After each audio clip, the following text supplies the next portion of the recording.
I know God was in the middle of that conversation. And too often, I think we forget that a small conversation can go a long way for somebody. I woke up and was going to go right to the gym. I said, nah, it's beautiful outside. Let's just go do push ups, calisthenics, try to do calisthenics at the river and enjoy being outside. And I did. And my second set of push ups, this guy comes down to me and he starts talking and he's like, how many push ups are you doing? And how many are you doing in a set? How many are you doing overall? And he was asking because he was like, man, I can't even do 20, 30. I was like, sure you can. Like, let's do 10 right now. So we dropped it to 10 and I told him, you do that 10 times a day, there's 100 push-ups. You do that 15 push-ups 10 times a day, it's 150 push-ups. And he's like, you're right, you're right. And before you know it, we're just talking.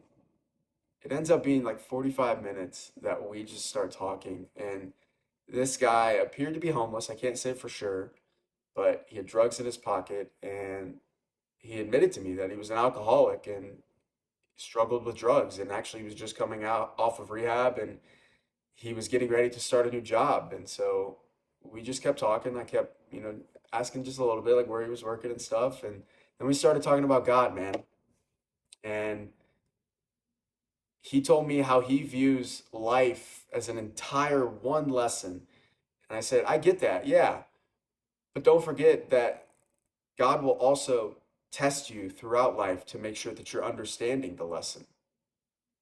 And he looked off for about 5 seconds of silence and then looked over at me and said, you're right.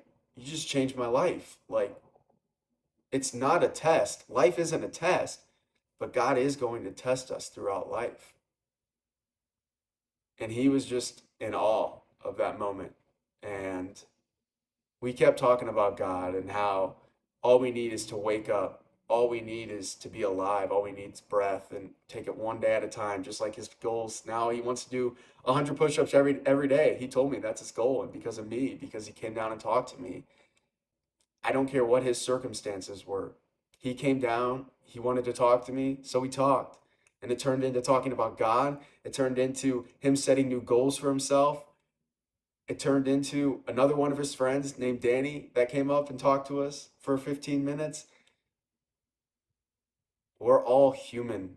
We all deserve to be treated like it, no matter our circumstances. I pray for my new friends and David and Danny.